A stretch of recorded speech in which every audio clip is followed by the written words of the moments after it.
Kalispera. Good evening.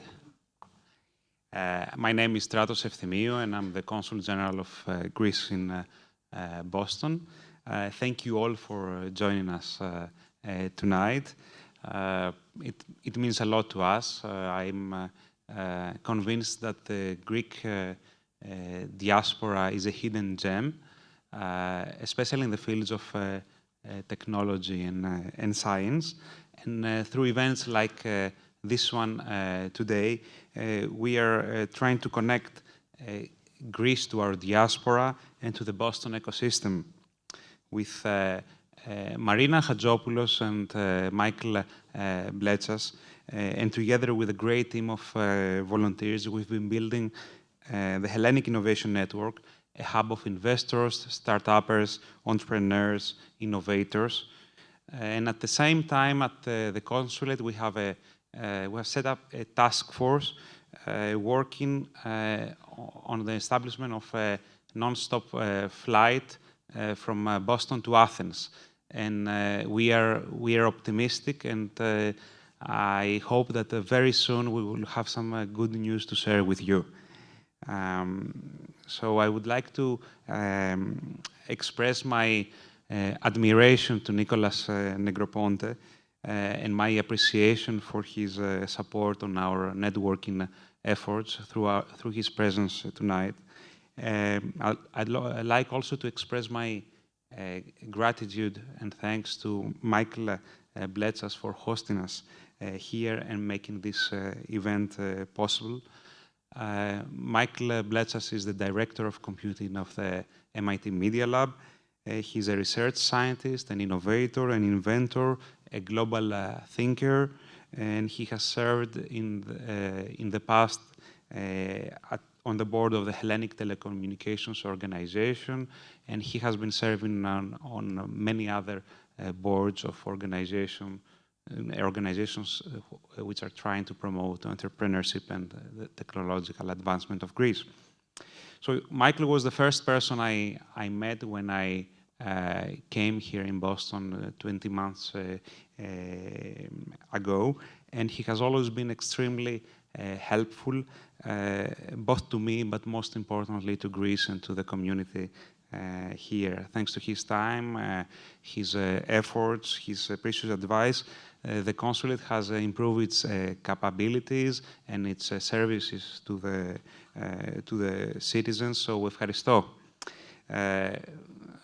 Michail has worked very closely with Nicolas in a series of projects. Maybe the most emblematic was the one laptop per child. I think that there is something noble and visionary in this project, something which tells a lot about Nicolas's and Michail's values, supporting the democratization of technological literacy, promoting connectivity, placing technology at the service of humanity, combating technological inequalities. I think that these are some very praiseworthy initiatives and humanistic values. So without further ado, please join me in welcoming Michail Bletsas and Nicolas Negroponte. Thank you.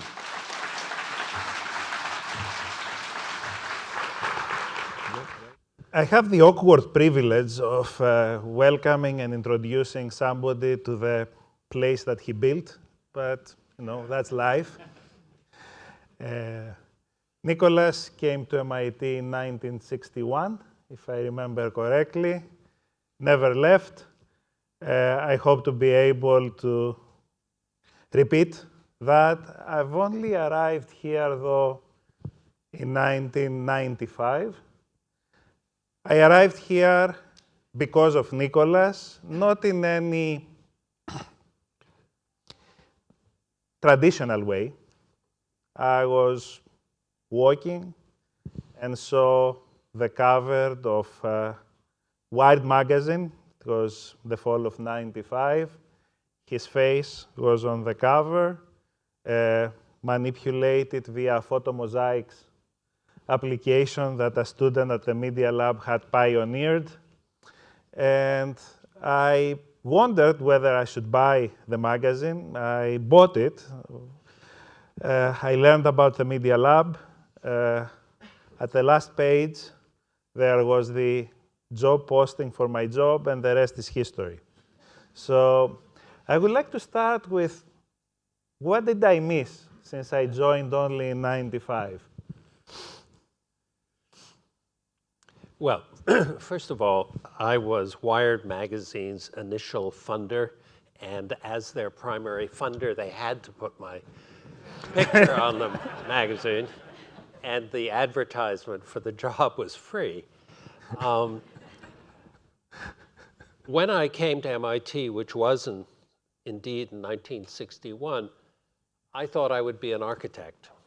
And I went to architecture school, and over the period of 5 years, I fell in love with computers and realized that if I were to develop tools for architects, I would have far more influence than if I took the great statistical improbability of being a great star architect.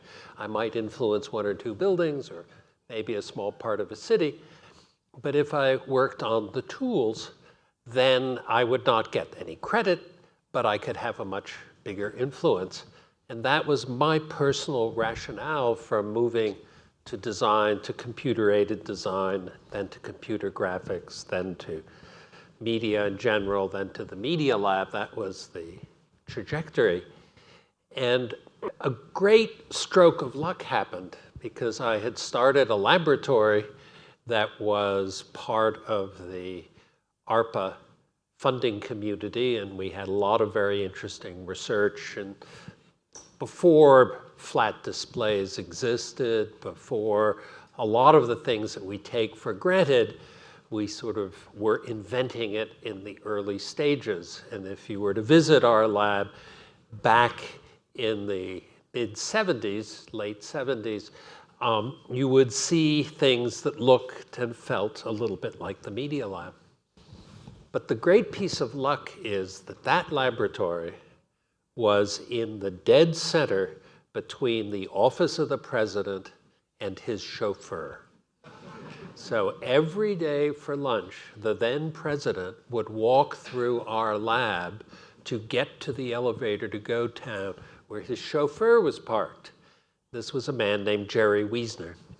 And Jerry had so many important people visiting him because he was Jack Kennedy's science advisor. He was a very well-known global figure. And he would bring them always through our lab because we were very photogenic. You could come, you could touch things, you could see things. It was full color. It was very exciting. You could go through the lab in about 3 minutes and see things you've never seen before, which today might look and sound common, but at the time they were breathtaking. I remember showing people things and they would go, oh, they would suck in and they would say, no, you know. So it was a great conversation piece for him, and it was a great opportunity for me. And we got to know each other, and he told me one day, he said, I'm going to retire as president, but I'm not going to become chairman, because usually the president becomes chairman, the chairman becomes chairman emeritus, everybody moves up one. He said, I'm going to go back and do research. But there's no lab. There's no lab I want to be in. And I guess I was quick enough, and I said, Jerry, I'll build you a lab.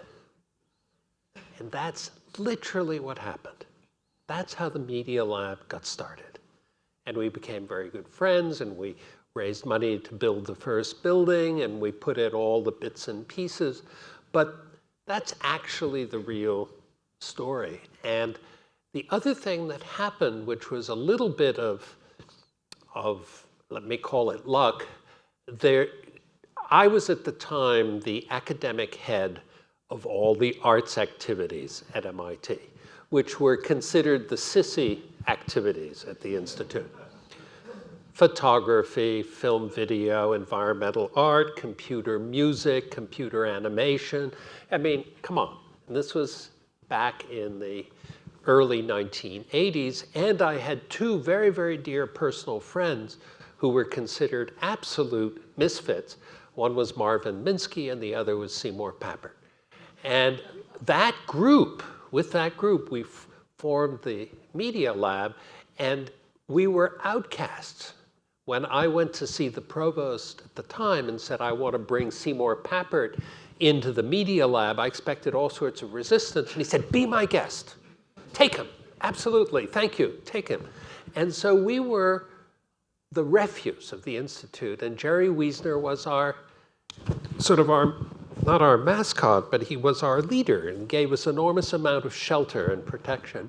And so the years you missed were the years where we had to make ourselves respectable and had to be sort of the place people aspired to come to as faculty, as students. And it happened over the first, certainly the lab was 10 years old when you came. It used those 10 years coincident with a lot of things suddenly happening. Personal computers emerged, which they hadn't before. Telecommunications was broken up and divested, and and media companies suddenly realized that they had to become digital, and the digital world was going to change them. So we were also in the right place in the right time, not just because we were between Jerry Wiesner's office and his chauffeur, but because the digital world was nascent, was just exploding. And it wasn't going to be a scientific and technological revolution. It would be driven by the applications and the creative users. That's a long answer, but that's sort of what was going on till you got here. And then everything changed and went downhill since. Well, not quite. I think it took us another 10 years. My first 10 years, I remember that we sort of had to fight within MIT to get respected, maybe. We were still considered, the lunatic fringe, but we had all the acceptance from the outside world and from our companies, our member companies, our sponsors. So I think everybody was looking at us. And then we have the third decade where we really became the establishment, and now we get copied by MIT somehow. And I don't know, it's a little bit uncomfortable.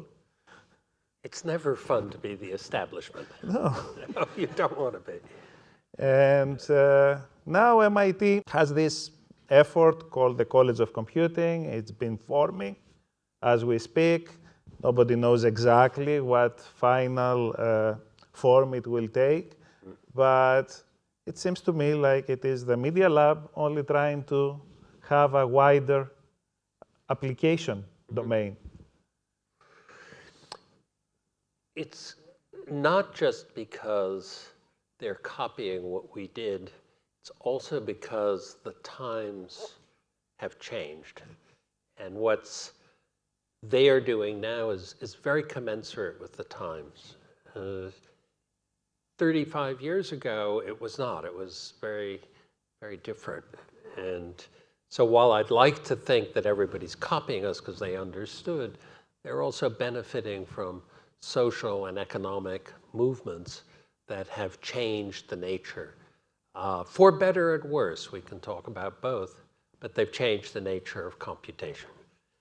And the good news is that it's vibrant. It's the sort of things we might hear later. It's sort of entrepreneurial. The bad news is that I think in about 20 years, I'm not sure I'm going to be here in 20 years, but most of you will be. And I think we're going to sense a drought, that the sharing of big early stage ideas has gone downhill. It's gone downhill because companies are much more sort of internal. A company like Apple Computer has given nothing back to science from the day it was founded. Think about it for a second. Nothing. Not a paper, not a meeting, not anything. Microsoft, which I don't respect that much as a company, but I respect the fact that they're much more open. They do research. But in general, there's a sort of clamming up. It's not like Bell Laboratories was 40 years ago. Even IBM, a very singular company, was very generous with its research in ways that are not matched today. And then the entrepreneurial startup phenomenon is creating sort of little microcosms where their investors tell them you've got to keep things proprietary and secret.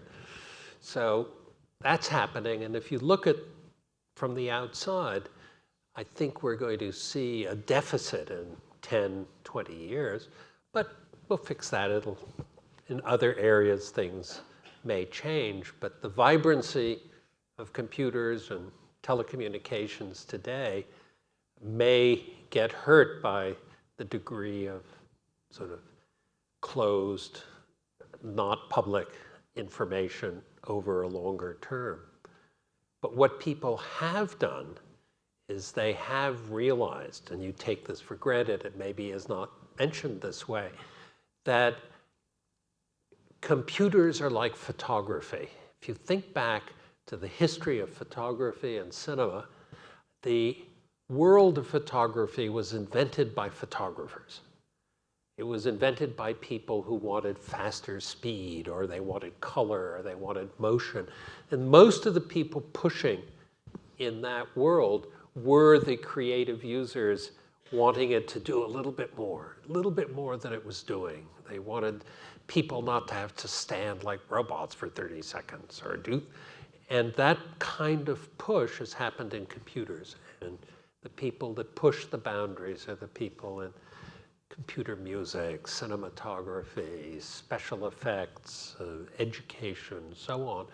And that's pretty exciting, because those are not just the domains of startups, but they're also intellectual domains that are pushing us in ways that aren't just pushed if the only imperative is a scientific one. And so scientific imperatives, technical imperatives, tend to be more incremental. And so you accomplish something, and certain fields are even extremely incremental, like semiconductors, and you achieve a certain sort of line width, and then you go for a harder one, and then a harder one, and a harder one. And that's wonderful and extraordinary stuff, but it is not the same as many people in many applications pushing in many different directions. So today, where the original Media Lab purpose, which was to have the creative users be the inventors, isn't really mission accomplished, but it's after 35 years. I mean, you can only tell the story so long, and things do happen and other departments do emerge. So today what the Media Lab does is it becomes more general purpose place for misfits. I ran a couple of searches before I retired a year and a half ago, and I put the word misfit in the first sentence, which is these advertisements are taken very seriously. They're read by the Institute, should this is okay. And I would say, if you're a misfit, apply here. And then even further down, I said, if you can get a faculty position anywhere else, take it, okay? Because this is the place you come if you can't get a faculty position elsewhere. So that's not the only requirement, but we really want to be a place where the people who come are the people who are in some way idiosyncratic. And it's happened a few times, not many, it's happened 4 times to be precise, where somebody comes in to us, though they should have been accepted by some other department, but they come in through us, then they work on their whatever for 7 years, which is rough when you come up for tenure, and the field that they should have come in is moved as well, maybe because of or partly because of their work, and then they get tenure in that department. I think that's wonderful. And then we have an empty slot, we bring somebody else and do it over again. It's not generally agreed that that's a great model, but I thought it was. And it hasn't happened that often, but the point is that it's a nice way to admit faculty, get them to do things that they might not be able to do otherwise, and then for them to go off and, in some sense, infiltrate the institute with people that are extraordinarily imaginative. And one of the most recent hires sent me emails, said, I've been turned down from Harvard, I've been turned down from Stanford, and I've been turned down by MIT's biology department. And I said, come see me, you've got the perfect background. And we had lunch, and he actually was hired and is a star. And the departments that turned him down just wish so much that they hadn't. And it doesn't give me joy that they're now begging for that person's presence and attention. What gives me joy is that person had an opportunity to really do what they thought was important, which happened to be different than the commonly accepted view of the world in that field. In this case, it was CRISPR, and it was biotech, which is not something I ever imagined. We're designing mice in this building. I never thought, when Jerry Wiesner walked through my lab away to the chauffeur, we didn't have mice in the lab. Well, we might have had mice for other reasons, but we weren't designing them. And now we're designing them, and I thought, wow, I didn't think of that. I didn't think of it at the time, but I'm very proud of it now.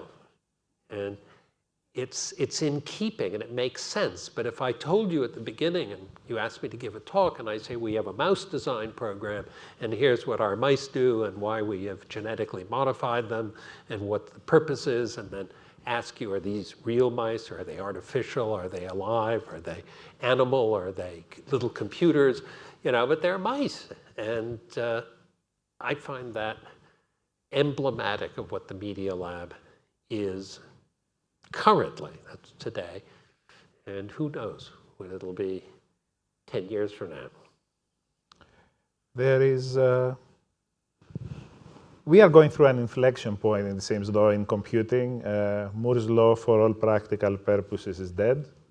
The current deep learning, machine learning explosion is giving birth to a lot of new architectural thinking. I think there is going to be a lot more languages, architectures to deal with all this deluge of data that we're generating at an exponentially increasing pace. However, what I also see at the lab is that we are expanding to many more areas. Where do you think that there are some benefits in clustering people to work together? I think that's what we have missed in the recent years. We have people that are their own group. They don't work with other groups. That has been my biggest sort of... I remember people working together. I remember when we had Members Week, people were building demos together to impress people. Now every group is on its own. And part of it has to do with the fact that we have expanded a lot. Don't you think that we should try to cluster a little bit? Well, to some degree, every group is almost the size of what the whole lab was. Yeah, so to a certain extent. There are now 800 people. So 800 people don't operate the way 100. When you came, if we were 100, I'd be surprised, maybe 100. We're 110. We were 110, okay. So 110 when you arrive, and we're 800 and something today. It's a different, you can't run it like an orchestra. You're not on the podium conducting, and people aren't practicing for a demo week. everybody's their own little jazz band, and they happen, and it's a very different way of structuring it. When I was running the Media Lab, we did not have staff meetings. We did not have, nobody made a PowerPoint presentation where somebody evaluated it. Never a thumbs up, thumbs down. It was not operated that way. And when somebody would ask me, well, how do you figure out? And the answer is history will figure it out. And when the one time that any judgment is made, it's on tenure. And tenure is a decision that people do agonize over, and they do meet a lot over. And there's a lot of sort of you're making up for lost time in the staff meeting sense. But the truth is, you get tenure for one reason. And it's people in the academic world and at MIT might kill me for saying this, but you get it for fame. Are you famous? Does the world know about your work? Have you changed how people think? Have you affected publications? Have you affected the existence of companies, academic departments, institutions, at a global level? You can't just do it at a national or domestic level. It has to be at the global scale. And if your publications aren't coming out in multiple languages, that's a negative. And you sort of look at it that way. And it's a sort of odd thing to say, because here we are so informal the way we admit people, and then you have this one, call it an inflection point, which, if I could change anything in the academic world, is I would get rid of tenure.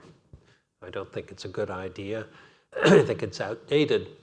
But given that you have to play by those rules at the institutional level, we do, and that is a very specific point in a person's career. And, that is the only time we do what might be thought of as a more rigorous approach to management or to how you run an operation. Our former CFO is in the room, so he's going to smile when he hears this. But I didn't even want budgets. The idea that somebody would have a budget, wow, what a stupid idea. Because then you might want to spend it at the end of the year if you had money left over. Or you might not want to spend money on something that was really important and creative because it wasn't in your damn budget. So it worked a little bit that way. It's changed now, partly because the size is such that it has to. And we're doing fine with the change. No complaints. We learned that actually budgets have some utility, the hard way, around 2000. But let's leave that decade behind us. It was, we learned why budgets are important. Okay. Year is 2005. Actually, year is 2004. And you are testing the idea. We are in Greece together again in some stupid World Congress on Information Technology. Anyway, and you test the idea of the one laptop per child. Probably the most interesting thing I've ever worked in my life. What came out of it, in your opinion? What are the main things that we should be proud about it? Well, we should be proud of something that almost nobody knows. No press was written about it, or no stories about it. And I don't know how much you and I have talked about it. But when we started One Laptop Per Child, the name of which says the story, we decided to build a very, very low-cost, child-centric machine that had many properties that I'm still very proud of today. And we were able to distribute almost 3 million of them in the first, there was a commitment for 3 million like in the first year. It took a while to do them, but what was important was the number 3 million. Not because 3 is better than 4 or 2, but because it was a relatively big number, and there was a factory on mainland China, and there was a design team in Taiwan. You could push the button and get 100,000 laptops per week. And if you really pushed the button hard, you could get 200,000 per week, which was relatively significant number. Enough of them had been delivered that we had a certain credibility. And at the time, it was Brazil. It was at least I was dedicating a lot of time to Brazil. And it was when President Lula was the president. And I said to him, because he was going to buy 1 million laptops, and you don't say, I like Michail Bletsas and Nicolas Negroponte, so here's an order for 1 million laptops. You have to write a tender, and there's a bid process, and all the things. I said to him, let us help you write the tender. And we'll bid on it. I'm not designing it for ourselves, but what we'll do is we'll publish the price in the newspapers.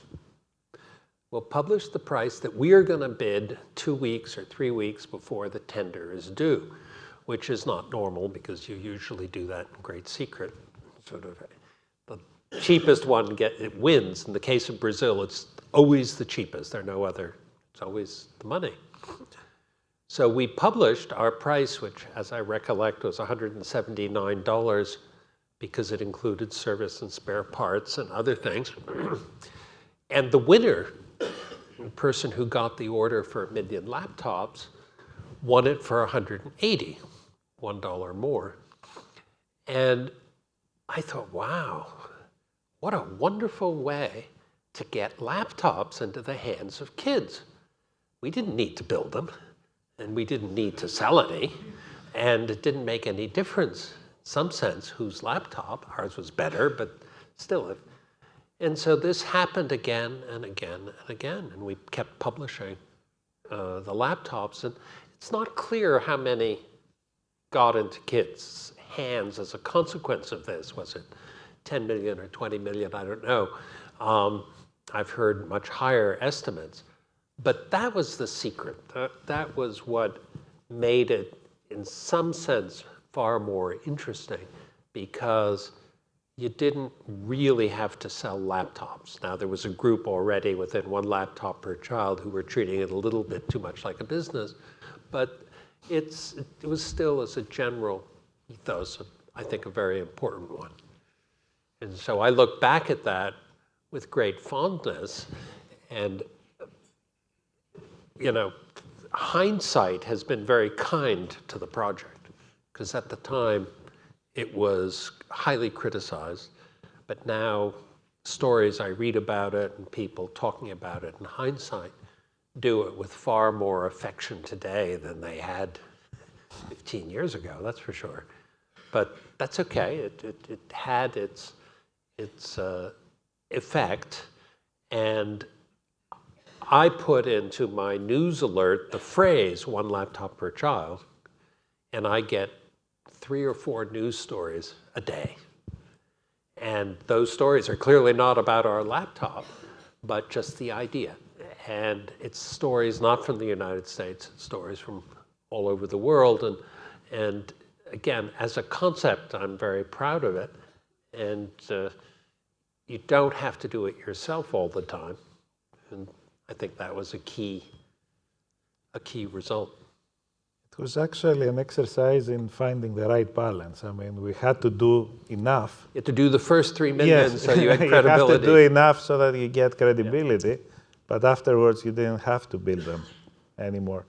The interesting thing is that, remember, when we had our initial discussions, you were affected by your efforts in Cambodia. Getting internet to that school was it was quite straightforward. Back then, the laptops were the expensive part. It seems that we have gone the other way around right now. Devices are getting to be affordable. Not the devices that I would like to have, but anyway, I mean, people seem to be focusing on tablets these days, but internet penetration has stopped. Yeah, it's worse. It has slowed down a lot. Yeah. And not only has slowed down a lot, but people have completely missed what is the internet. I think most people think that the internet is Facebook and Twitter and social media these days, where most of the people get most of their content through these days. And it's quite dystopian already. I never thought that I would say that, spending all of my life, promoting internet access, and then you promote internet access so that people can get to Facebook. Well, I'd be less gloomy about that because, if you really gave people internet access, I think you would find children, young children particularly, would go places that we haven't really appreciated, and older children, sort of young adults and people in their 20s and early 30s, are sort of running away from Facebook like I've never seen before. I don't know too many 27, 28-year-olds on Facebook anymore. Most of them seem to have left. The part that I am concerned about is that so many people have made so much money on telecommunications. And I don't mean just shareholders, I mean just people who have done telecommunications, particularly in the developed world. Go look at who are the 10 richest people in Africa, and 9 of them made it in telecommunications.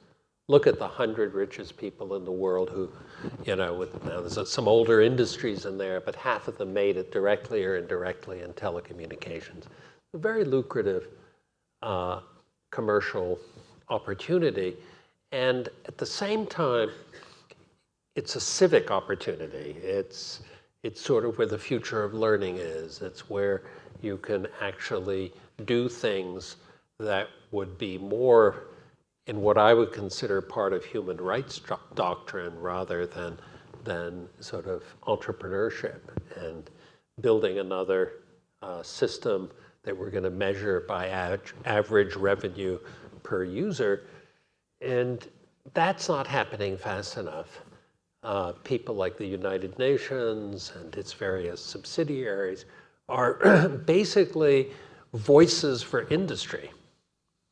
They are not voices for education, human rights, elevating the world. They really are, they deeply believe and promote the private sector, which has its enormous purposes obvious to everybody in this room, but there's a civic side that has been forgotten. And there's certain things you do as part of a society that make the whole society better. And I think personally that telecommunications is moving from one side of that equation to the other. And that the side that has to do with, I would call, making civic society better is losing ground at the moment. It's just not getting the support it should get. In the United States, for example, there are even some states passing laws against cities providing free Wi-Fi for their citizens. That's shameless. If a city wants to provide free Wi-Fi for its citizens, good for them. It's like a park, it's like a library, it's part of that. And to actually create laws that make that not possible seems to me, just wrong-minded. And I can give other examples, but I'd like to see more on the civic side, especially in the developing world. We are here be followed by the representatives from 5 Greek startups. You have been, most people don't realize, but you have been an extremely successful overall, given your life track record, investor, very early investor, like pre-alpha, seed? Yeah, it depends how you measure success. Don't do what I do, okay? The net of my whole life of investing is zero. At least it's not negative.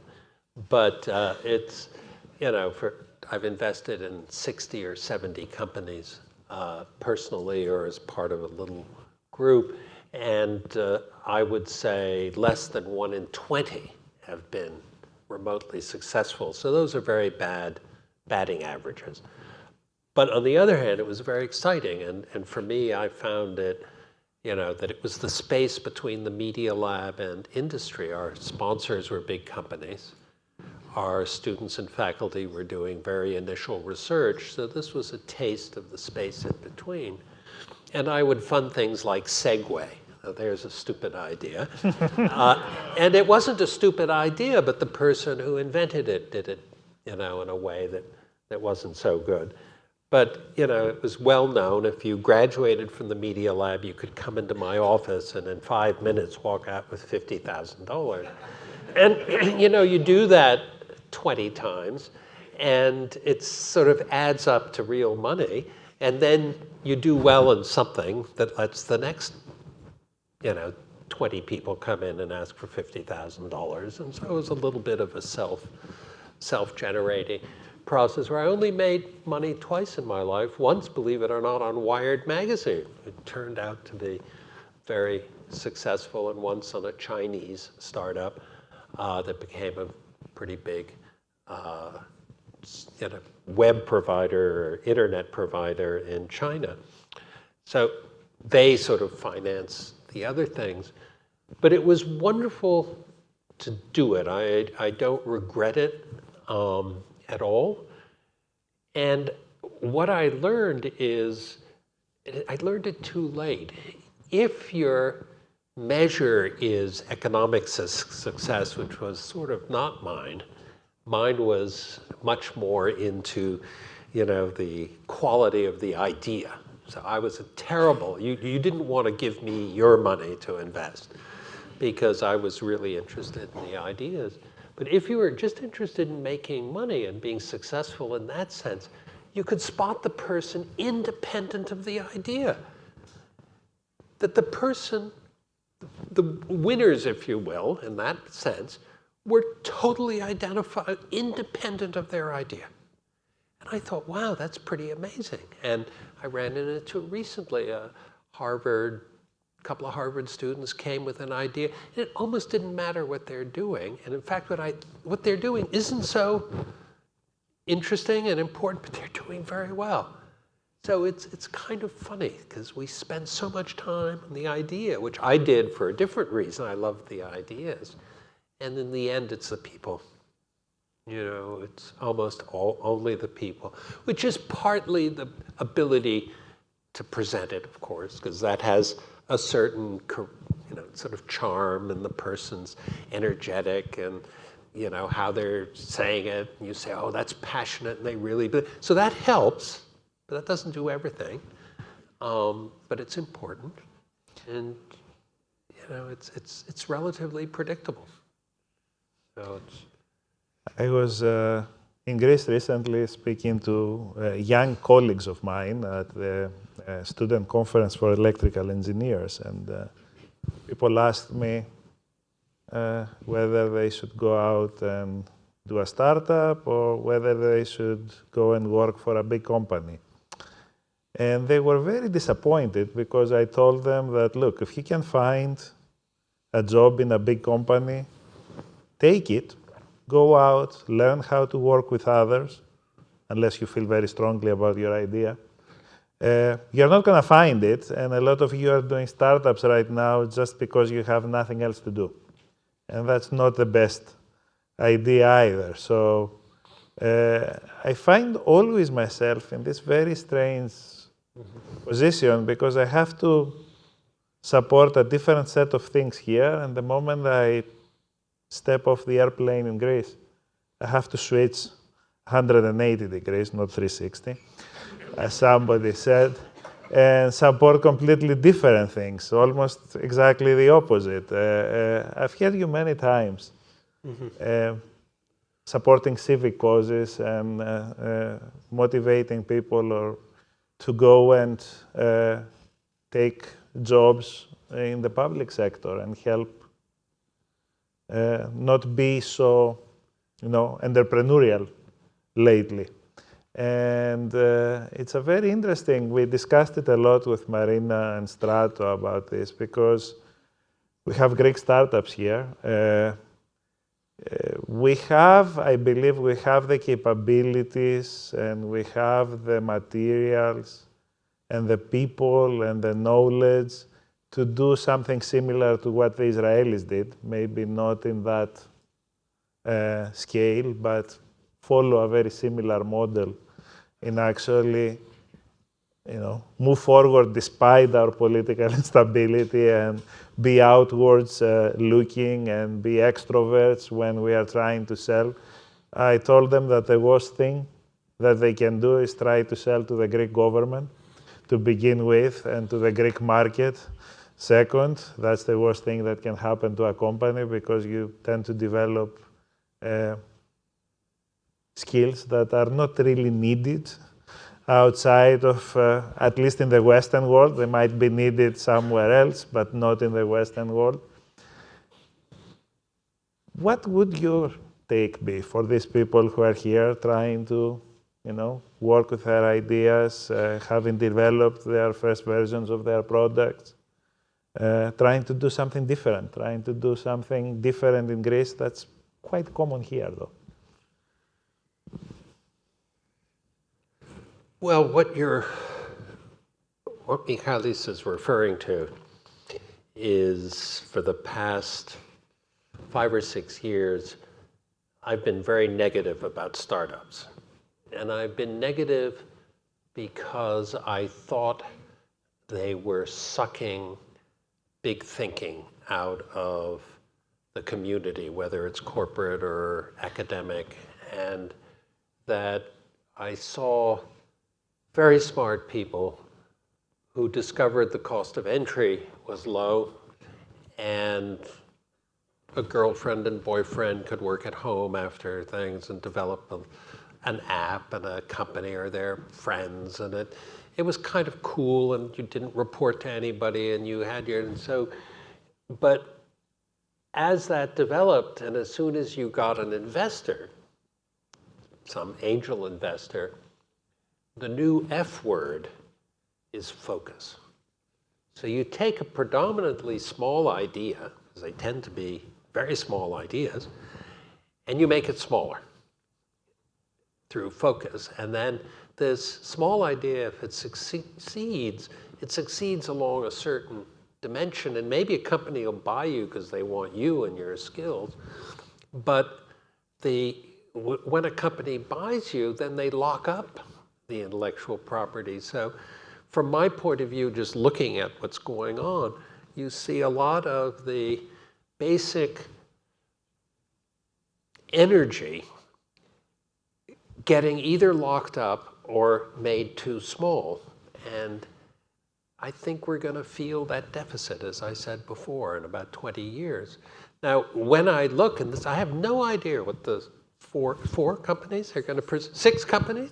I have no idea what they're going to present. So excuse me if I insult one of you.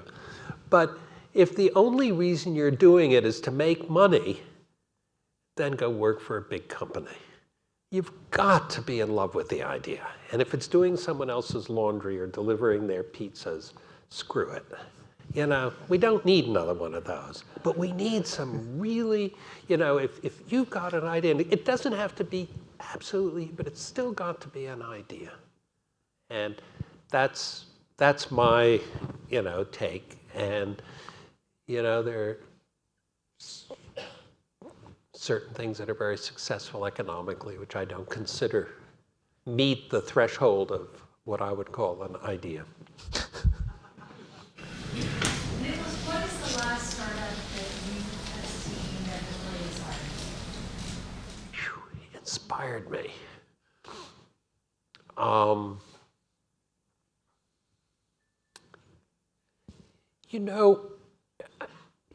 It hasn't recently been the startup as much as the people. You know, they come in and this particular duo, which whom I invested in from Harvard, have started a company called Whoop, WHOOP, which do a wristband for high-end athletes that figures out whether you're about to die or not. I mean, it does all sorts of things. You know, is that an important, it's a crowded field they're doing very well, very well. And the guys who came in, one was a dropout from Harvard, a sophomore, and the other had finished, very polished, sort of intellectually, sort of, the other one was, and I said, Jesus, I've seen this picture before. I've seen this movie before. And it just reminded me of Steve Jobs and Wozniak. It was Steve and Woz. And I said, boy, I'm seeing this again. And the two of them they're together, they're still doing it. One is the techie writing science papers, developing, the other is out selling it, financing it, doing all the. And it was just a duo that I saw. Now, am I interested in the wristbands? But I thought they were cool. I'll have to think of a idea that I really fell in love with. But you get a little jaded because people don't, you know, you think you've seen them all. That's why you never want to sign a non-disclosure agreement, not because you want to disclose someone else's material, but because you've seen so much. You sign a non-disclosure agreement and somebody shows you what you've already seen before 5 times. You're in a very awkward position. But I'll think of one. And with that, I think we can be, very prompt Greeks. Should we take some questions or should we move? We should take some questions if there are some questions. So when I started working in this space, the kind of ideas would excite me a lot, but then you kind of get to a phase where you might listen to 100 ideas per week and everyone's really excited about them. Do you find that you also kind of get desensitized by new ideas? I mean, I just made me think of that when Marina asked you the question and you struggled to find like something that excited you. Do you think that happens or are they just not such good ideas after all? You know, it's a little bit like admitting students at MIT. I've been doing it for over 50 years. And you get a really extraordinary pool of students, and then you interview a certain number who are extraordinary. And after about the 30th year, you feel you've seen all shapes, kinds of students, and the next one comes through who's brilliant. There's no question, but it kind of comes together. Now, do you find one or two that sort of go pop, and they less and less, statistically less. It's not because students are getting worse; they're actually getting better, if anything, because you have a wider pool and longer education and a bigger reach, and especially, don't get me talking about China, but especially from China, we get extraordinary students from China. And you say, well, they don't know how to think, they're robotic, that's rote, they haven't learned this, and not at all. One of the greatest companies in our world is Huawei. And may Trump remember that, because it's an extraordinary company doing the most advanced research, way beyond anything that's happening here in the United States. So so you see little blips and things, but it does iron out after a while. I will take a shot at that also, because after being for so many years here and me being an engineer, you get desensitized about the ideas themselves. I mean, the best idea that I remember, the last idea that really, really excited me was when he called me and announced that let's go and build a laptop. Doesn't sound like a great idea, but the way you put it, it was very powerful, and that's what carried us along. But I'm a big Edison fan. in the sense that, at the end of the day, it's 10% inspiration, 90% perspiration. I mean, you really have to put the work in there, and unless you have passion for your idea, you are not going to put the work in there. I'll give you an example. I thought of one. A really exciting idea, one that I just fell in love with. Totally unfundable, and the particular person wasn't fundable, and so on and so forth. But it was the exact opposite. And this person wanted to change the color of water. Because if you change the color of water just a slight bit, so it reflects more sun, you can drop the temperature of the Earth by 1 or 2 degrees, depending how much you change the color of water. Because water is black. When you look at satellite images, it's not blue or transparent, it's black. And if you could change it to slightly off black, the temperature of the planet would go down by 1 degree or 2. So I thought, wow, that's pretty interesting. And it has a Greek aspect to it. He wanted to pay the Greek ship owners to make bigger wakes. So when their ships went through the sea, they would make more turbulence, so the wake would go out further and last longer and reflect more sunlight and lower by 1 or 2 nano degrees that you could, pay people. And I thought that was pretty interesting, but it's not a fundable idea. You want some wood? Sure, if it's... Daphne. So in support of the segue to the next section, Michail, you mentioned using the Israeli model. So you mentioned some of the similarities to Greece, like we are the brightest, they are the brightest. Yeah.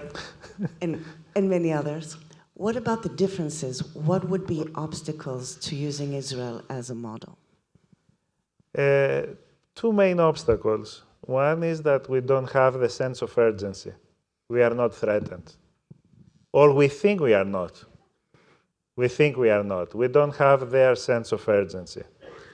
And we don't know how to work together very well.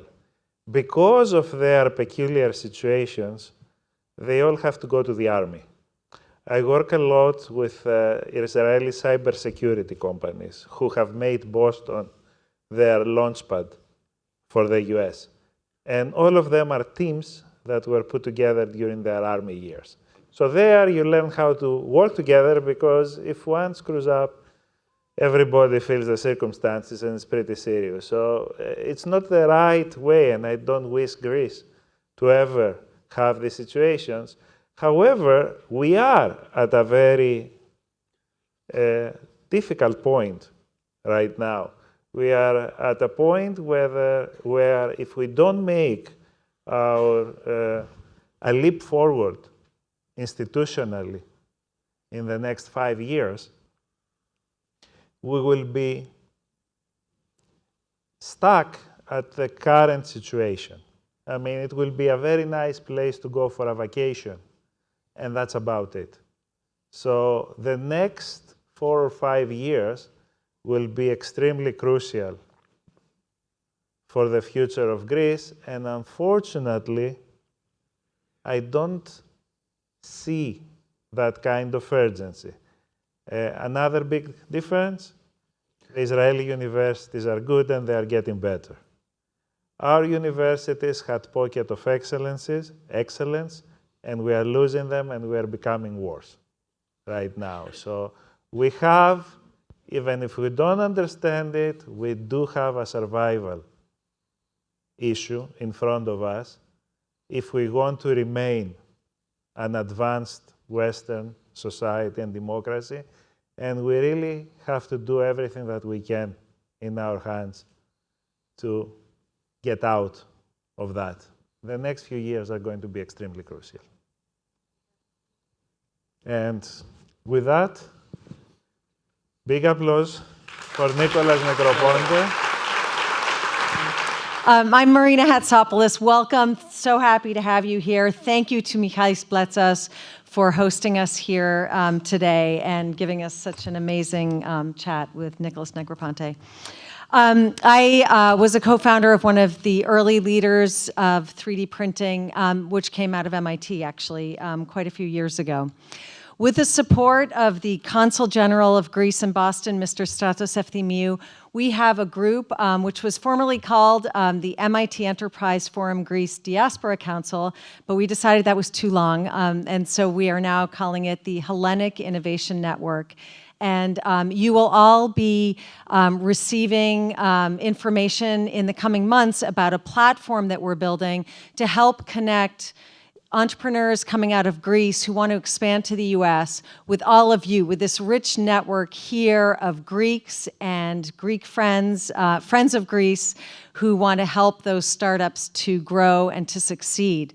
Basil Vetas, could you please stand up, is working along with Natasha Bornhorst, who is here also, on this platform. And so this will allow people to connect virtually and then ideally to connect through the events that we plan here twice a year. This is our 7th event. So thank you for being here. The goal is to create the network. So if you're wearing a red sticker, look for people with green stickers and vice versa. What we really want to encourage is after you've heard the speakers, if there's a way that you can help someone who spoke up here or who you meet, please help them find a connection, whether it's a customer, a partner, a distributor, investor, whatever it is. This network is what can be so powerful to helping a startup succeed. I also want to thank Stamati Sastra for the stickers, so if you'll stand, thank you. And before we get to the pitches, which we will do very quickly, Vasilis Papakonstantinou from MIT Enterprise Forum Greece will tell you a little bit about the organization. Hi, Marina. Thank you for the invitation. It's a great pleasure to be here and work with the Greek Consulate in co-organizing this event, which is meant to build bridges between the Greek tech ecosystem and the global diaspora. MIT Enterprise Forum started obviously from MIT here, and the Greek chapter focuses exclusively on startups, technology-driven startups. We are very keen in helping, especially ventures coming out of the Greek research laboratories. The programs that we organize, and I had the pleasure of having them all the time up there, so I'm sure you've read them, are grouped in 4 categories that are designed to address the needs of the different focus groups that we have. The events like this one are meant to inspire and connect. Events like the hands-on workshop that we are planning on July 1st, the Lab to Market, are designed to help aspiring entrepreneurs learn the opportunities and the challenges they're going to face. And the Tech Insider Club is an effort to help business executives and investors in Greece to understand technology better so they can have more efficient discussions with technology startups. The most important program is the the Greek startup competition that actually is running right now, and I don't think it's anyway. It's running for the 5th year, and including this cohort, we have accelerated more than 110 startups.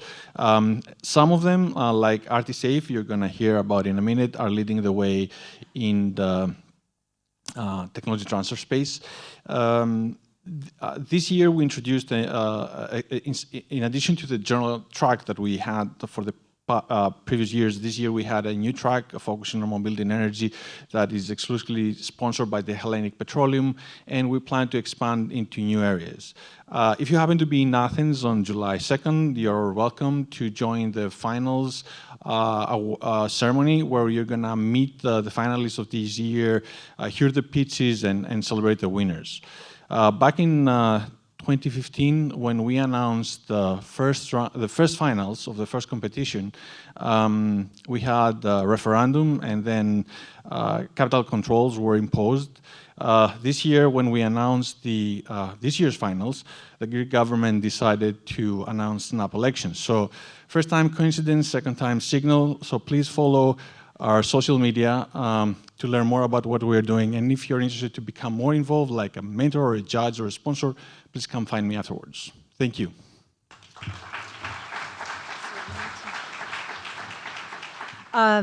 Okay, so one quick thing to let you know about what's happening in Greece by way of context, because the landscape has changed dramatically over the last year.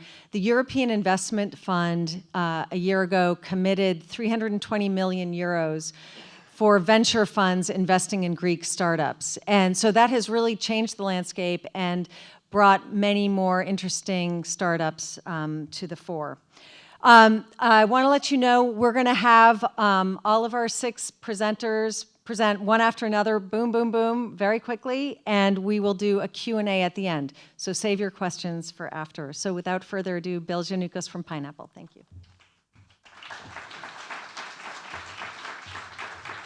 Thank you, Marina. Kalispera. Unfortunately for me, Nicolas Negroponte is going to hate my app idea. We're building a pizza and laundry delivery service combined. Just kidding. So, my name is Bill Janukos. A little bit different than the rest of the presenters. My story is one of a Greek American who's been a technologist for the last 20 years in the Boston area. And I have very deep Greek roots. I inherited a company or a team out of Israel about 15 years ago. And one of the things that resonated with me was, why is this working so well in Israel? Why can't we do the same thing in Greece? And my last company that I created was a company called Trumpet. Trumpet was an augmented reality company that leveraged messaging to create really immersive experiences. And while we were Boston-based, we actually built our entire iOS team out of Athens. This was a great success for us. It leveraged the deep talent pool that we were able to get in Greece, plus economically it was fantastic. And I felt civic responsibility to build this team out of Athens. We ended up selling this company to Wayfair, which is the largest technology company in Boston. And we had built such a great team that all 3 of our iOS engineers were offered full-time employment in the German offices. And one of them was actually asked to be the head of Wayfair Mobile, which was a great honor and highly rewarded position. Unfortunately, no Greek wanted to go move to Berlin. The weather wasn't as good as it was in Mykonos in the summer. So we have a really close bond with that team, and we're really excited to continue. After spending 2 years at Wayfair, I wanted to solve a personal mission, and the mission that we wanted to solve was around improving health and wellness outcomes. So my last co-founder at Trumpet, Carl Neiman, and I had a really passion about trying to improve these outcomes. Our vision is that we think healthcare for non-critical conditions is broken today in the United States. We lack access and time to medical professionals. We don't have access to neither physicians, and the pharmacists working at CVS are not really available to help us out throughout the store. So what we're doing is we're building an e-commerce platform that allows you, leveraging augmented artificial intelligence, that allows you to get a custom personalized health and wellness solution. So we help you through the advice phase to the buy phase to the support phase of the company. We're in a unique position today. We ended up finalizing our first seed round last week. We ended up raising 3.5 million. Today, I'm here to ask for help around making connections in Greece. We are looking for full stack engineers that could help us out, but we're also building a custom call center that's going to be staffed by pharmacists and medical professionals. We think this is going to be a real differentiator for us, and we're looking to make connections there with both pharmacists and call center providers like Teleperformance. Thank you.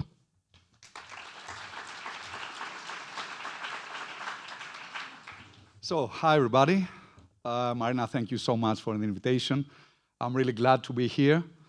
I'm Michail Bletsas, Michalis in Greek. I'm head in marketing communications of Eurobank, actually, but I'm here to talk to you about EGG, Enter, Grow, Go. So, a few words about Eurobank. I'm realizing that of the number of people when I joined, it was a startup. We started 50 people. Today we are more than 13,000. Anyway, it's one of the most dynamic banks in Southeastern Europe, and we claim as one of the most innovative. In the past, we really helped to transform the Greek banking system, and our aspiration is now to help transform the Greek economy. But I'm here, as I told you, to talk to you today about egg. So we decided to make an impact back at the peak of the Greek crisis 6 years ago, back in 2012, 2013, and do something to help the young people, and especially those who left massively the country. So it was an initiative against brain drain, and we are happy that we did something against it till today. So actually we run an incubator and an accelerator for 6 years. The footprint so far is more than 700 entrepreneurs, more than 100 companies operating out there. They have raised, 40 of them have raised some funds, more than 10 million, which actually for Greece is quite an important amount. And we recently launched a scale-up platform for the more mature startups, mainly trying to connect them, to connect the research, which we believe that is at high standards in Greece, to markets and investors. Our next initiative is a crowd equity platform and crowdfunding equity platform.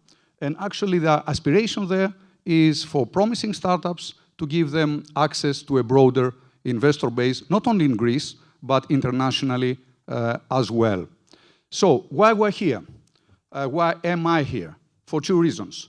One is I believe that Greek academia is of really high standards. I really believe that there are skills there in this tiny country, which had a dramatic crisis over the last years, but skills are there.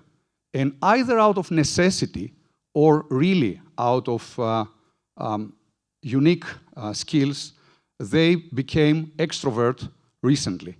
So I believe it's high time to connect these skills to international investors and not only the local ones. What we're trying to do is to connect these people, to connect these teams with the international opportunities. So either investors, incubators, accelerators, and especially the US ones are of top scale. And of course, the MIT startup ecosystem, which is one of the best all over the world. Greek academia is strong. Greek academia is strong even in this country. Some statistics say that relative to our size, we might be either the first or the second strongest academia in this country, in these universities, not back in the small, tiny Greece. The second reason I'm here is actually one of very good examples of what we're trying to do there is Herado. You're going to listen to Herado in the next minutes, and Herado is one of the examples we're trying to help back there. There are others in other fields. We are industry agnostic so far, and I'm here to listen from anybody who is really interested what kind of deal flow you might be interested in. Thank you very much for your attention. Thank you very much for the opportunity. Good evening from me as well. I'm Marianthi Frangopoulou, CEO of Herado. We have created Herado with the ambition to be able to change the game in radiation protection applications. This may sound a little bit of exaggeration, but I can assure you that it's not, and I will explain myself. Our system, Herado system, has accepted to be uploaded on the historical mission on Moon with Orion, NASA's vehicle, one of the most grandiose projects of NASA. This development demonstrates the efficiency of our team, as well as the innovation of our system and the quality of our system. Our vision is to be able to transfer the space know-how to the Earth applications and to the better quality of life and radiation protection of the people. We manufacture and sell global unique active personal dosimeters for medical, aviation, defense, nuclear power plants, security, cargo, oil, gas, mine, homeland security. wherever there is a radiation. Today, dosimeters are measuring only one type of radiation, and they usually are passive, so they cannot measure in real time. The active dosimeters are very expensive. So our solution, Gerado solution, is our dosimeter, a truly real-time dosimeter, a global unique system, a patent system. The only system that can measure and separate at the same time the different type of radiation, with unique characteristics. A system that is be able to be handled on a laptop, iPhone, or tablet. The user can monitor the information on that. We are a strong team, complementary team, having strong research background as well business background. We have strategic partners from NASA, ESA, DLR, and already establishment and distribution channel. We have advisors from NASA, DLR, Lockheed Martin, and Eng. We are addressing in a large, diverse, and global market of $58 billion today, with the annual increasing of 7%. According to the predictions, the active dosimeter systems, the market for the active dosimeter system, is planning to be $22 billion according to 2022. According to the same predictions, the active dosimeters is the future and is the correct timing to be invested on that. Thank you very much for your time. Good evening, everybody. Thank you very much. Marina, thank you very much for your invitation. It's nice to see some familiar faces amongst you. My name is George Haliotis. I am the CEO of Mediline Isothermal Solutions USA. We are not actually a startup because we were founded many years ago back in Greece, but we are working as a startup here in the US. What we do is we do insulated zippers for the safe transportation of thermosensitive drugs, pharmaceuticals for the pharma market. The problem on the market is that most of our competitors are making molded products, molded zippers. And these zippers are hard to transport because you are transporting air and very uneconomical to store. We created back 15 years ago a very special design where we do not use molds for our insulation, yet we cut it. We create this so-called puzzle zipper, 6 different sizes where we can create a box and then be able to store economically, transport economically, and also be very customized according to the needs of our customers. The global market is very big, is approximately going to be by 2025 over $12 billion. And we have already raised the funds we need in order to start it, to start being here in the US. A little bit about us. We have been founded back in 1997 from our founder and investor, Mr. Dondis, in Greece, Athens, Greece. 2013, we have a second production facility in Constantinople, Turkey. And 2018, we entered here the US market, trying to serve our customers, which you can see a lot of them, big pharmaceuticals companies like Novartis and all the rest here in the US market. What we are mainly seeking is contacts, especially not only in the big pharma where we already have, but in the smaller companies, clinical trial companies, smaller pharmaceutical companies where we can help them as they do not need to invest a lot to have their products delivered. Thank you very much. Thank you for your attention.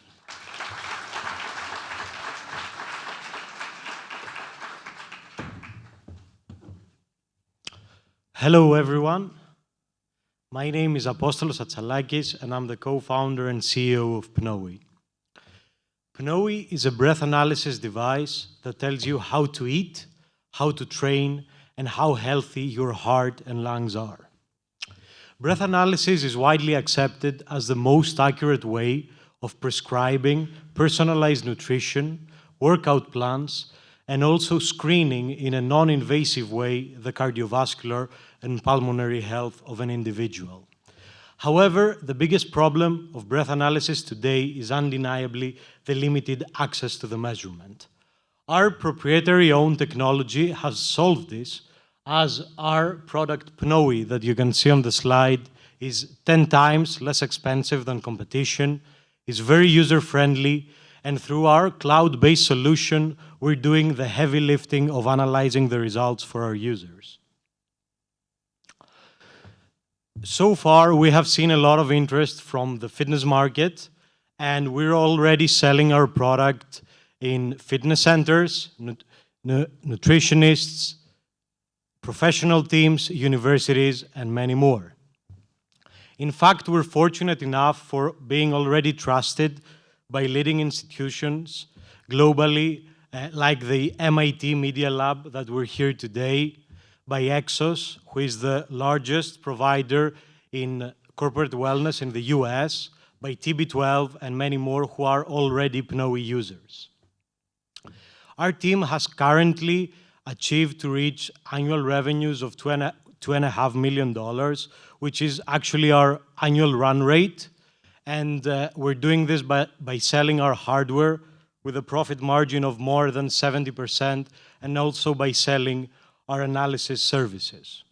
The fitness market that we're currently tackling has a revenue potential of $4.7 billion annually, and we are already in talks with the market leader in order to penetrate the medical market. So far, our team, since our product launch 10 months ago, has managed to build a healthy business as we're currently cash flow positive. We have raised more than $4.2 million in funding, and currently we're closing the funding round that we began at the Y Combinator's demo day, and we're seeking for another $1.5 million. The founding team of PNOE consists of me and Panos, that we bring on board experience in product development, and we're fortunate enough to collaborate with 13 other talented individuals. If you want to learn more about PNOE and what we do, just talk to me after or send me an email. Thank you.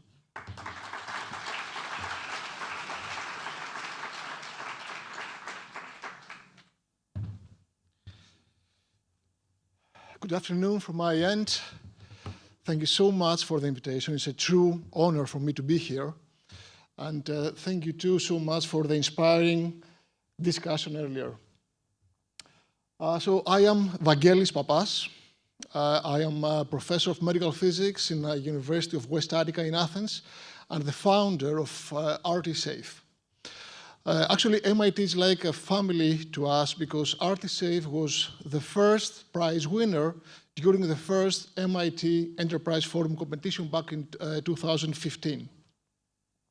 So let's see in brief what RTSafe does. So RTSafe actually improves the quality of life and potentially prolongs the life of brain cancer patients by enhancing the safety and efficiency of their radiation treatments. So we are doing that actually by harnessing the combined added value of 3D printing and gel radiation dosimetry. So we have introduced globally the concept of individualized care in radiation oncology. And in few words, for every patient that has a brain tumor, RTSafe can build in 2 working days a perfect replica of that patient in terms of interaction with radiation. So we are building actual human heads, and we are calling them pseudo-patients. They are having skin, bone structure, and soft tissue that mimics the true patient that interacts with radiation and detects radiation. So at the end of the day, we are mailing the pseudo-patient to the clinic, and the medical staff can do all the tests, the actual treatment, as if it is the living patient, fine-tune and improve the whole treatment for these patients. And these patients are more than 4 million per year globally that they can benefit from our technology. They can experience a personalized quality assurance for the treatment. More or less, the market is around 7 billion. And so far, we are the first and only company that offer this service. Our patents are granted in US, Europe, Australia, and China so far. Recently, we're really happy to be 510K FDA cleared. It's only a few months ago. And we also recently made a very significant partnership with a company that holds the 40% of the global market of the linear accelerators that do the treatments. So very soon, we are going to be, one of our solutions is going to be in the product catalog of Elekta. So we are having very well-known customers in US, in Europe, Argentina, Australia, Singapore so far. And we have more than 60 publications on this field. We're very well accredited. We have investors from Europe so far, mainly. And very significant partners, the top are Elekta and UT Health, MD Anderson in San Antonio. ArtiSafe has a subsidiary in San Antonio, Texas, and in Athens, Greece, the holding company is in Ireland. So right now, because of the contract with Elekta and because of their recent FDA clearance, right now is the time to ask for significant funding towards supporting this important news for us.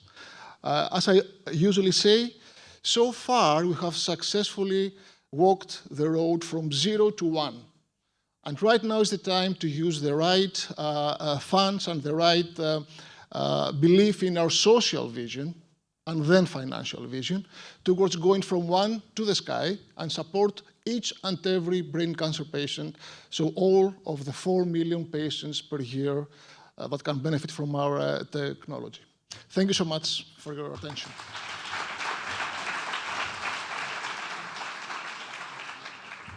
So we've gotten a little bit late. So instead of Q&A, please find the speakers during the networking event after. As you can see, Greek startups take lots of shapes and forms, headquartered here or there, founders who are born here or there, leveraging resources here and there. So we hope you have a sense for the technical talent and the entrepreneurial spirit that is changing the shape of Greece today and providing a really hopeful, bright light within this country. So thank you all for coming, and I hope you found some things that were of interest to you, and please make sure to find the speakers afterwards.